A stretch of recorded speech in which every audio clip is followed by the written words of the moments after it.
Procure na antena 315, 11 milhas.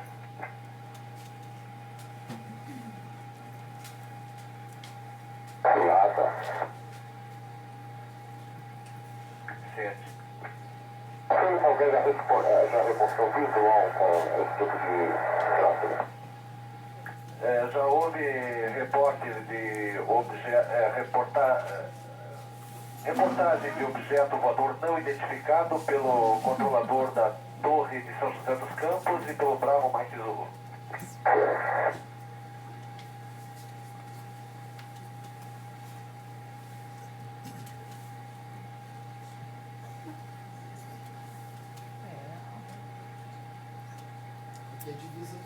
Aqui é a divisa dos estados, né? Rio de Janeiro e São Paulo.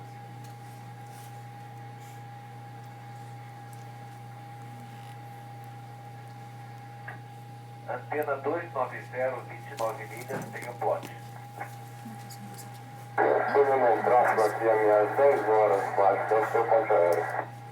Afirmativo, está no nível 160. Tenho numerosos tráfegos às suas 6 horas. Faça uma curva pela direita para a proa 120. Minhas 6 horas? Afirmativo, mais tráfegos imóveis.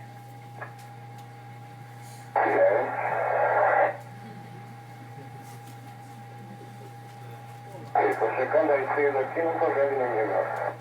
Sente. Está curvando pela direita, confirme. Afirmativo. Sente. Confirme a proa. Estabilize na proa 120. Mantenha nível. Viemos curvando pela direita para 120, mantendo 07.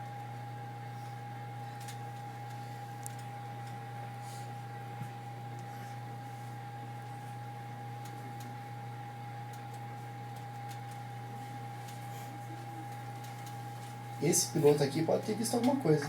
Numerosos alvos, antena 120, 15 milhas.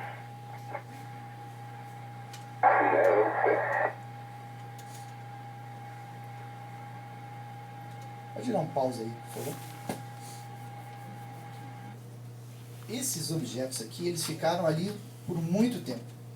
Então, tem um momento ali que o controlador fala com o piloto e eles comentam que ali é uma área de concentração de plots. Inclusive, depois ele voltou, fez o sobrevoo todo aqui, desceu e tal. Quando ele passou de novo aqui, deu interferência na tela de radar do caça, né? Então, era uma área que atraía os objetos ali. Depois, quando os aviões passavam, esses objetos se dispersavam. Quando o avião saía dali, eles já voltavam para a mesma região.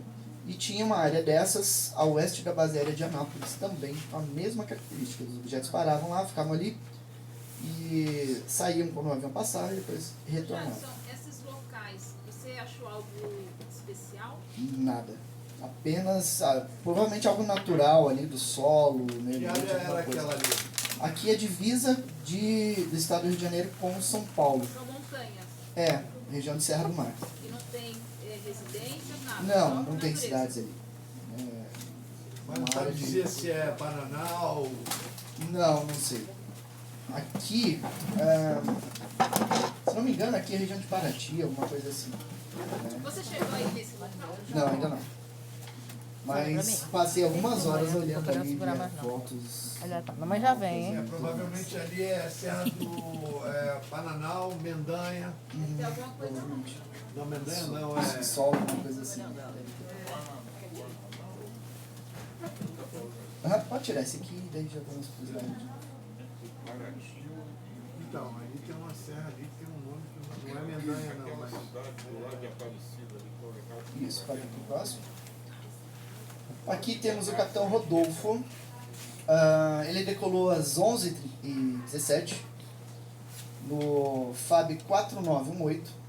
E eu não tenho a foto da aeronave que ele usou, porque a aeronave de caça que ele usou na noite oficial caiu menos de um mês depois da noite oficial. E aí perderam a aeronave, né?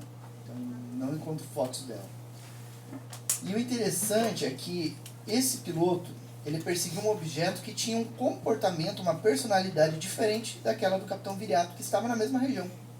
Então, estavam ali entre Anápolis e Goiânia. E esses objetos, cada um tinha um comportamento diferente. O do Capitão Viriato era aquele objeto que não queria se aproximar, e quando o avião se aproximava, ele disparava. Já o que o Capitão Rodolfo perseguiu era interessante, porque ele andava ao redor do caça o tempo todo. Quando o piloto ia virar para a direita, por exemplo, o objeto estava atrás, ele passava para frente e antecipava a manobra. Já sabia o que o piloto ia fazer, e fazia a manobra junto, à frente do caça, né? Inclusive vocês vão ver o controlador de voo falando isso, porque ele viu isso no radar. E o piloto ali não via nada. Então a gente vai ver os arquivos 9 e 10. Também uma reconstituição de voo que eu fiz. Não se coloca nada, ok? 7, faça uma procura aí em cima. Inicie curva direita, 280. Curva na direita.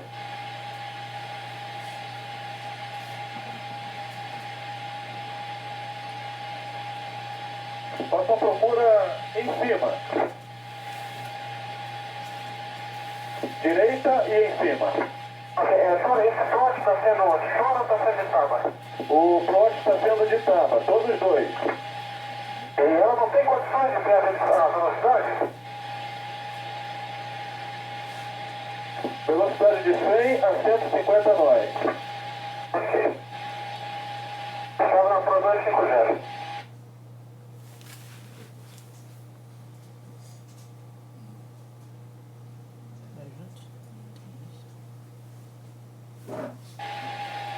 Ô, 9899. Escuta? Ok, garoto, o bloco está sempre às suas 6 horas. Ok? Quando você faz curva, ele está sempre fazendo curva à sua frente.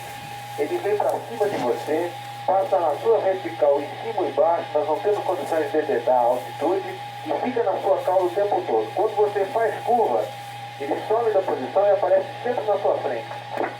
Eu vou apagar minhas luzes então, porque eu estou com a luz acesa. Afirmativo, ok, apague as luzes. Então, um comportamento claramente inteligente, Ô, com uma Jacques, certa personalidade. A torre vai vetorando esse avião e vai comunicando, Sim. vira e tal. Esse, assim, leva a entender que esse objeto poderia estar linkado e Poderia. escutando o diálogo da torre Poderia. com o avião. Uhum, E poderia ser. antecipando com base no que a torre Isso. Eu vetorava. acredito nessa hipótese, que eles estivessem monitorando mesmo o piloto, mas eu não acredito que seja algo humano, pelas características gerais de tudo que aconteceu.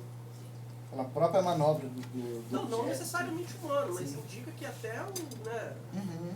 o idioma, os caras já conseguiram ali fazer um É. monitoramento completo. Provavelmente eles já conhecem todo o Sim. idioma, forma de comunicar. E o Então, Capitão Rodolfo não manteve contato visual também, só no spot ali. não, é só o controle de solo que conseguiu Só- captar no radar. E essa Ele não teve nem captação do A radar. velocidade deles, dos OVNIs, são muito maior do que a... Sim, bem maior que os caças ali envolvidos.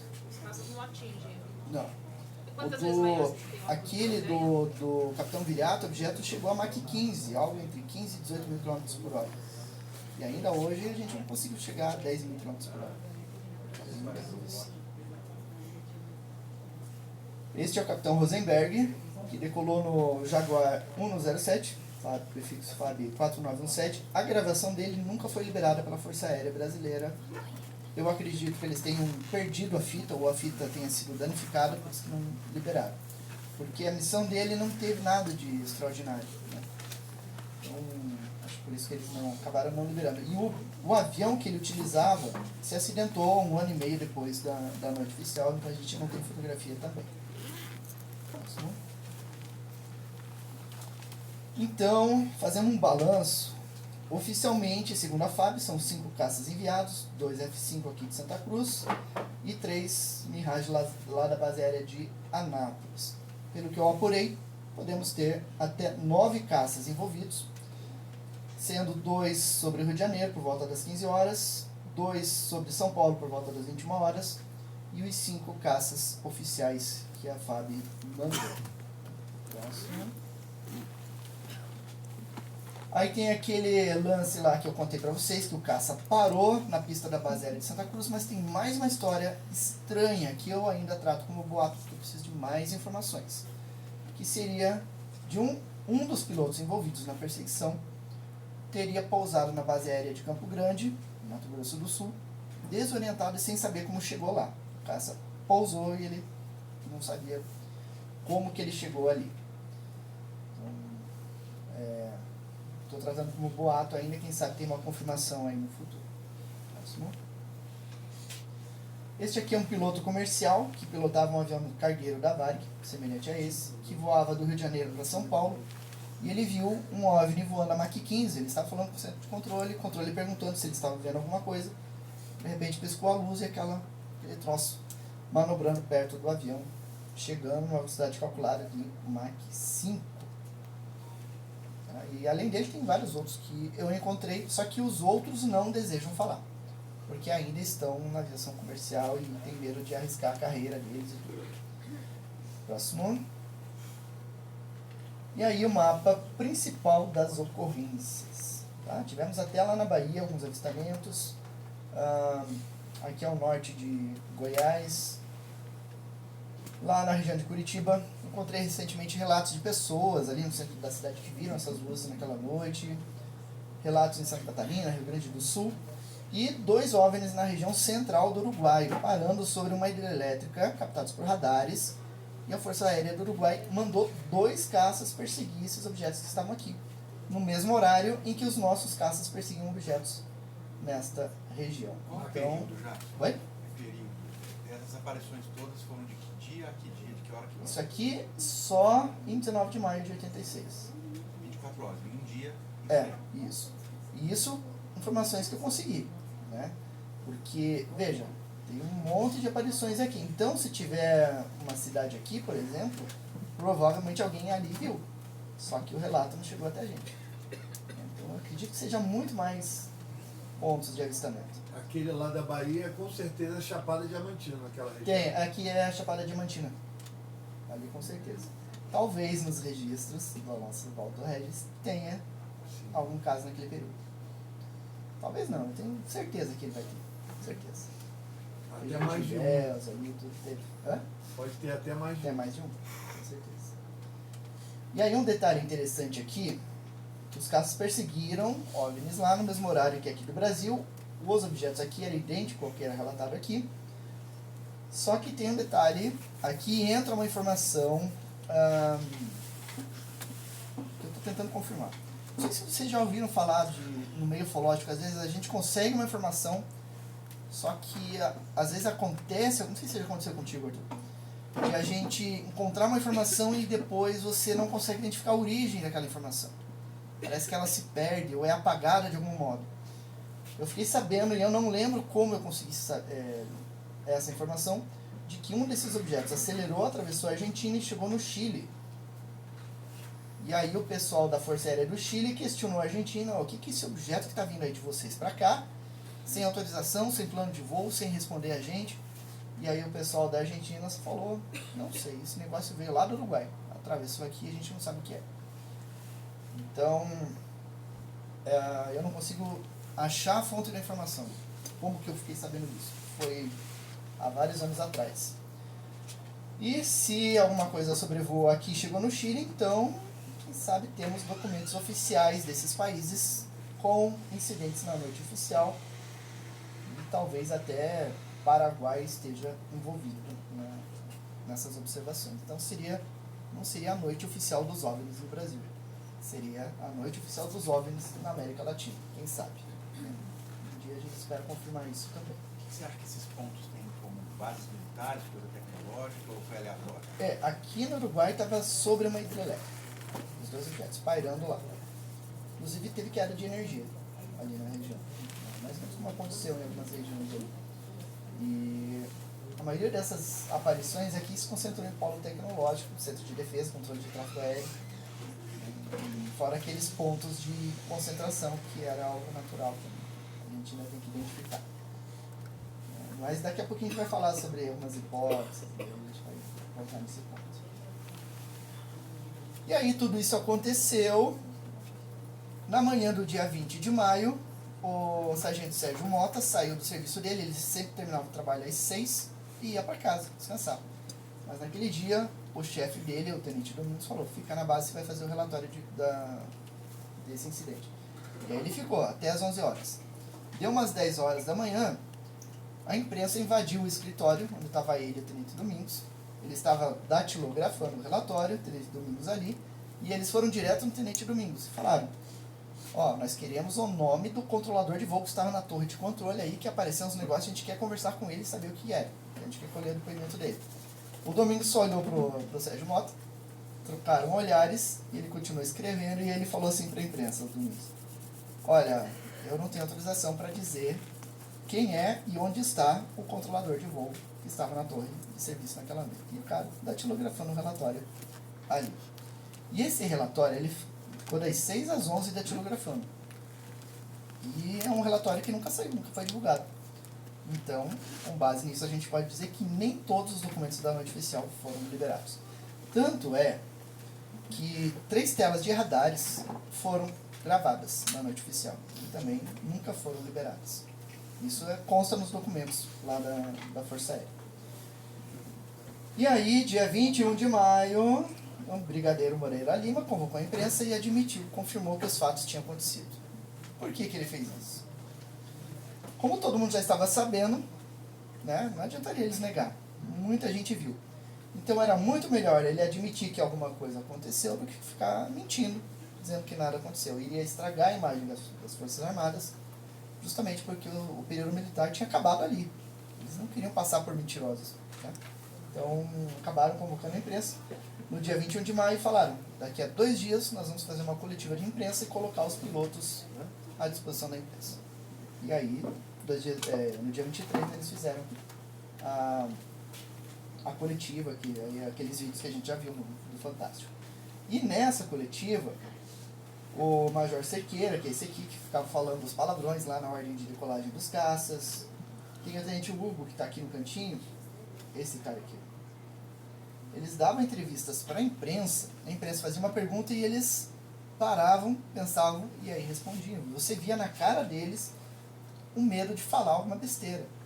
Certamente seriam punidos, né? Eles deveria ter um roteiro, provavelmente, que eles deveriam seguir à risca ali nessa entrevista. Próximo. E aí a imprensa começou a divulgar, né? Todas essas reportagens aí. Pode ir pro próximo. Isso, mais um. E aí, na coletiva, eles falaram que era 21 OVNIs. A gente já viu que é bem mais. Mas por que eles falaram 21? 21 objetos é apenas o que apareceu no radar e foi visto pelos militares. Então, se alguma pessoa viu um objeto e não era militar, não entrou na contagem. Só contou o que os militares viram e detectaram nos radares ou os pilotos de caça viram. Confirmaram que eram objetos em alta velocidade e prometeram um relatório para 30 dias. Só que esse relatório saiu só 30 anos depois, aproximadamente. Demorou um pouquinho. Próximo. E aí, foi instaurado um grupo de estudos lá para fazer a investigação da coisa. Ouviram pilotos e controladores. Os pilotos fizeram um relatório. Já tem relatório ali, quem quiser ver depois.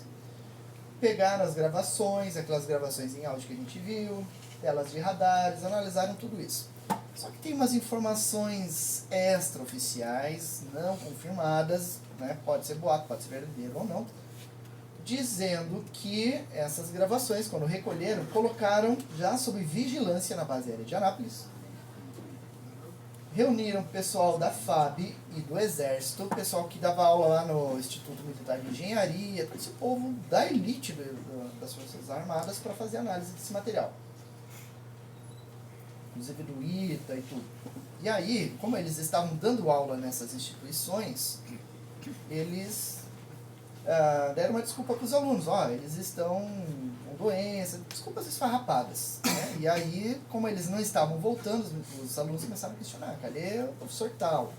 E aí, até que, depois de tanta insistência, eles falaram que a missão deles era classificada. Não poderia ser dito o que eles estavam fazendo. Próximo. E aí, uma informação interessante, pode ir.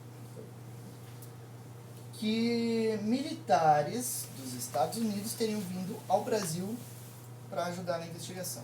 E daí brigaram com os militares brasileiros que estavam investigando e ficou só os americanos investigando esse caso. Daí fizeram um relatório, que é o que a gente tem lá da noite oficial.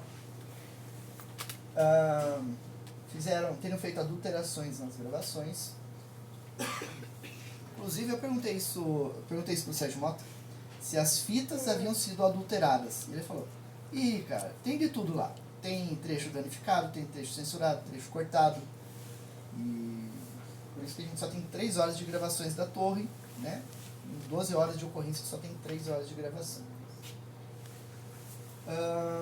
E aí, naquela coletiva de imprensa, esses militares teriam feito um roteiro para ser seguido, né, pelos militares lá que estavam participando. Pode ir no próximo. E aí as conclusões dessa comissão, inclusive dos americanos, que eram 21 UFOs sobre São Paulo, Rio de Janeiro, Goiás, Mato Grosso do Sul e Minas Gerais, que teria havido anomalias magnéticas e sismográficas, né? Os UFOs ou OVNIs envolvem informação complexa, com alternância de posição entre os elementos, e que um deles teria chegado a 50 metros de um caça Mirage. Vale a informação com ele e deixado o piloto apavorado. Não é o que a gente vê nos áudios, né? Então, por isso que eu trato essa informação como boato ainda, até que tenha uma outra confirmação. Próximo. E aí, tem um dado interessante.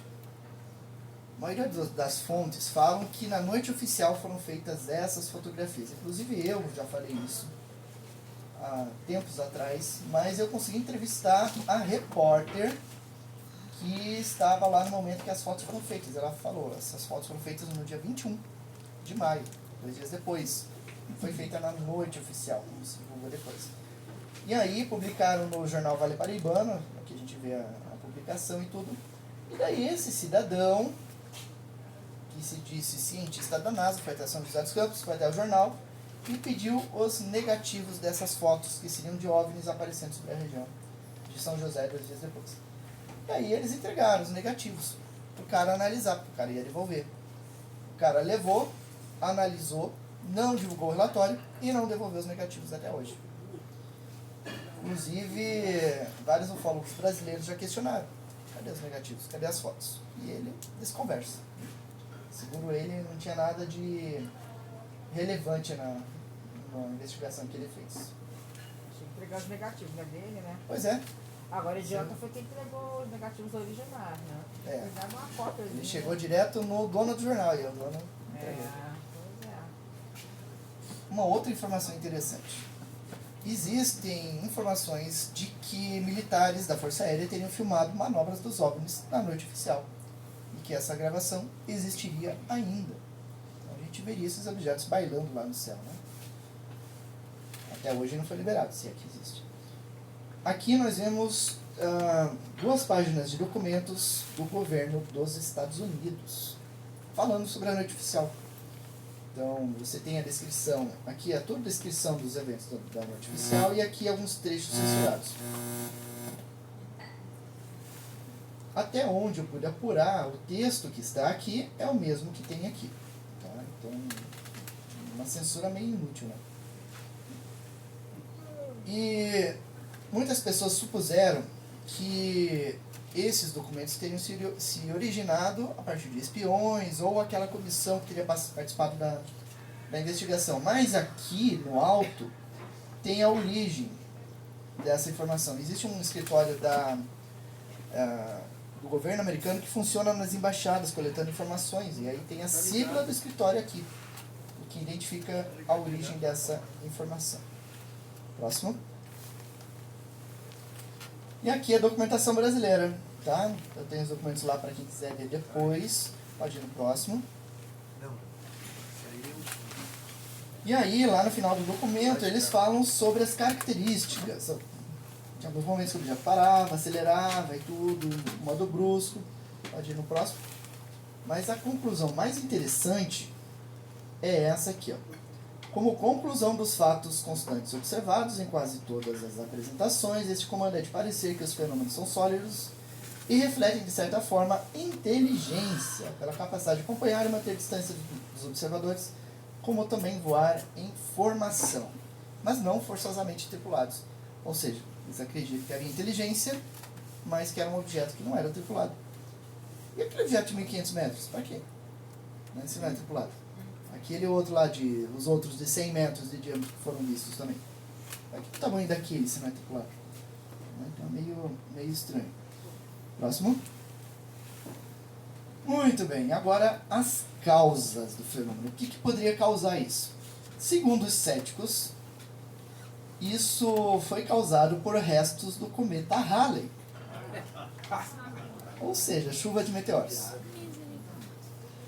O que estava nas vigílias ontem, antes de ontem? Quantos meteoros vocês viram? Um monte. É diferente dos OVNIs que foram vistos ontem e antes de ontem? Diferente. Né? Então, como é que eles vêm falar que a noite oficial foi causada por restos do cometa Halley? É chamar a gente de trouxa. Né?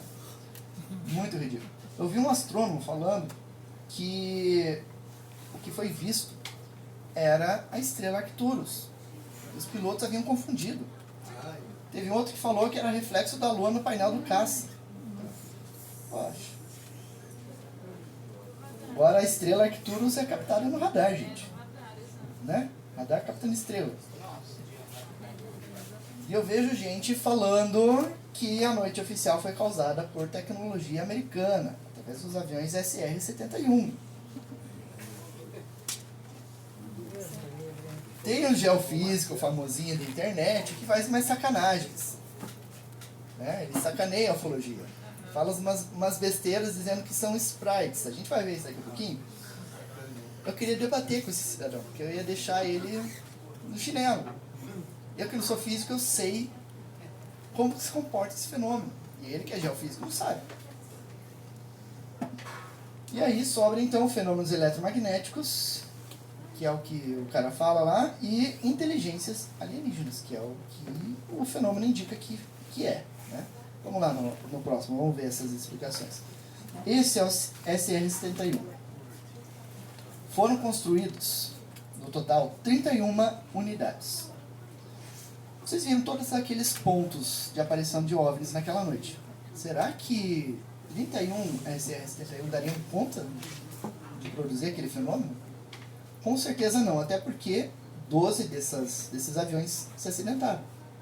Construíram 31 e 12 caíram. Né? Não tem como. Vocês viram ali que eu falei também que o objeto estava pairando, de repente acelerou para mais de 3.000 km por hora. Depois desacelerou, né? Voando a 32 km por hora. O SR-71 ele voa muito bem em alta velocidade. Mas se ele voar na velocidade de um Boeing, ele perde estabilidade. Ele fica difícil de controlar. Por isso que perderam tantos aviões. E ele operou de 64 até 1997, velocidade máxima, Mach 3. E na noite oficial você tem o OVNI voa na Mach 15. E cada hora de voo desse avião custava $30.000. E era usado só para espionagem. Para que gastar $30.000 por hora, usando todas essas aeronaves para espionar ali durante a noite toda, se podia usar um satélite? Que ia gastar muito pouco e ninguém ia perceber que eles fizeram espionagem. Né? Então não faz muito sentido. Próximo. E outra coisa, esse avião ele tem que abastecer a cada 2 horas. Ele voa, 2 horas depois tem que abastecer, senão ele tem que pousar. E só existe um modelo de avião que pode abastecer essa aeronave. Se pegar um abastecedor brasileiro, não é compatível. Então só o avião específico que abastece. Para trazer um avião desse, para abastecer os SR-71, tinha que vir toda a frota e não daria conta. E outra, vai mandar um avião desse para o Brasil, vai ter que mandar avião para abastecer o próprio avião. Né? Porque não ia ter combustível para voar a noite toda. E se vai mandar esses aviões, tem que mandar escolta, tem que mandar caça. Né? E por que ele não apareceu no radar? Ele deveria aparecer. Então, a única saída seria colocar porta-aviões, vários porta-aviões na costa brasileira, e não tinha nenhum porta-aviões na costa brasileira. Próximo. E aí falam também que poderia ser guerra eletrônica, usando chaff, flares. Né? O chaff é para você proteger o avião de ataque de mísseis. Quem que estava disparando mísseis nesses aviões nos céus do Brasil naquela noite? Ninguém. O Brasil não tinha condições de fazer um ataque desse. Tinha mísseis, mas né, eram problemáticos. Os flare é para causar obstrução de radar. Então ali nós temos uma tela de radar. Ali no lado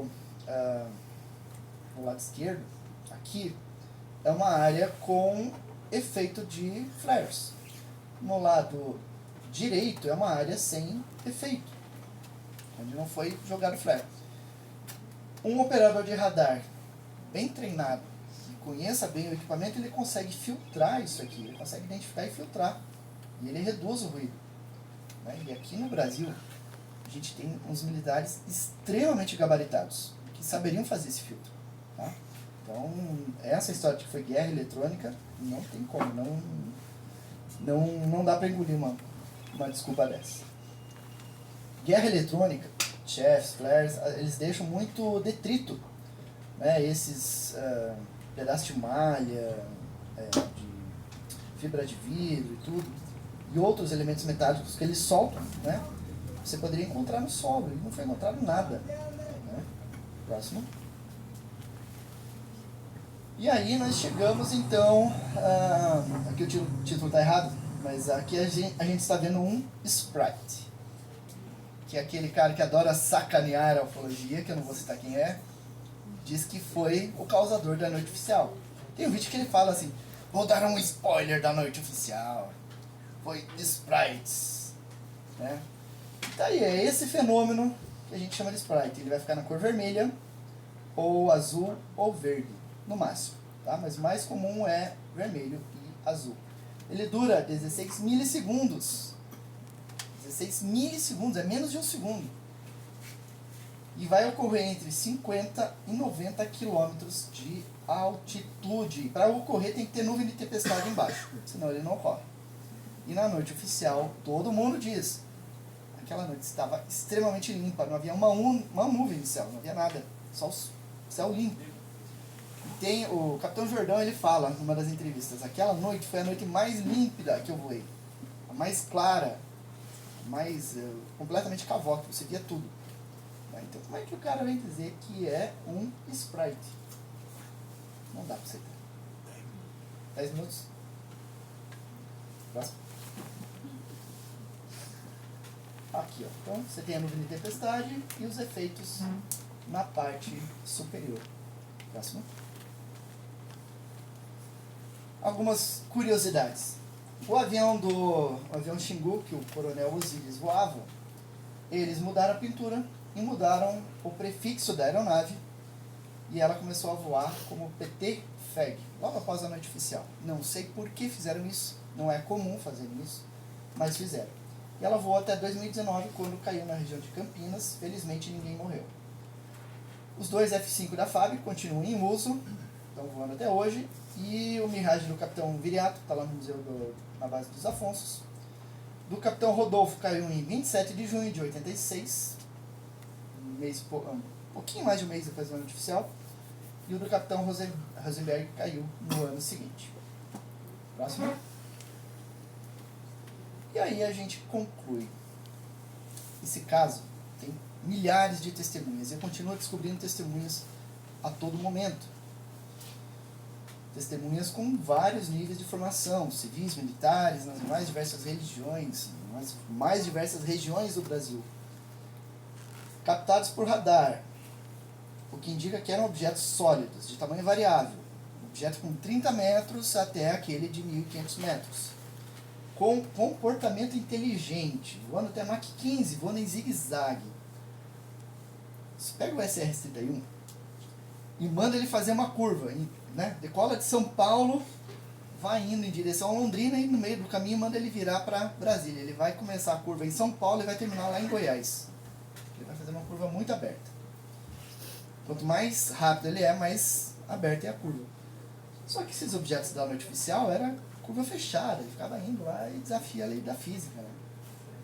Nós conseguimos reproduzir isso ainda hoje. E aí, diante disso tudo que vocês viram, fica a pergunta: quem são os autores daquele fenômeno? Qual a origem deles? O que desejam? Isso são perguntas que a gente não consegue responder. Mas uma coisa a gente pode dizer: aquele fenômeno não tem origem na tecnologia terrestre. Se não é tecnologia da Terra, como a gente pode definir isso? Eu prefiro o termo alienígena, porque alienígena engloba o extraterrestre, mas também engloba extradimensional, interdimensional, viajante do tempo, engloba tudo. Que alienígena é aquilo que não é originado aqui. Né? Extraterrestre se define, de outro planeta. Mas alienígena abre um leque de possibilidades. Eu debati uma vez com o Setkin na internet, que era bem famoso. E aí ele dizia que o fenômeno, eu falava pra ele que, eu falava alienígena. Não lembro, faz muito tempo isso, mas no final da história ele teve que concordar comigo que o fenômeno era realmente alienígena, porque não era originado na tecnologia terrestre, então ele podia ser utilizado o termo alienígena. Eu devia ter printado isso, porque é um cara que é citado até hoje no meio cético aí. O governo dos Estados Unidos chama de inteligência não humana. Então. Porque o alienígena ainda incita o homenzinho verde. Remete, né? Quando já tem essa associação. Mas é uma observação interessante. Dá pra usar esse termo também. Inteligência não humana. E é isso, gente. Eu espero que tenha sido útil para vocês. Tenha ampliado o conhecimento sobre a noite artificial. Resumimos aí 13 horas, mais de 13 horas, né? Começou às 15 horas, tem que atualizar o número. De manifestações. Vocês viram a área de abrangência, né? Quantidade de testemunhas. Então é um caso grandioso. Infelizmente, foi pouco explorado na ufologia brasileira. E lá fora menos ainda, o pessoal não conhece. Mas eu digo que esse caso, com certeza, é o caso mais testemunhado da história da ufologia, com uma duração absurda, das 15 horas de um dia até as 6 horas da manhã do outro dia, e uma área de abrangência gigantesca, como vocês viram ali, um caso único na ufologia mundial, e que eu torço para ter uma nova versão agora, porque todo mundo tem celulares, né? Imagina, todo mundo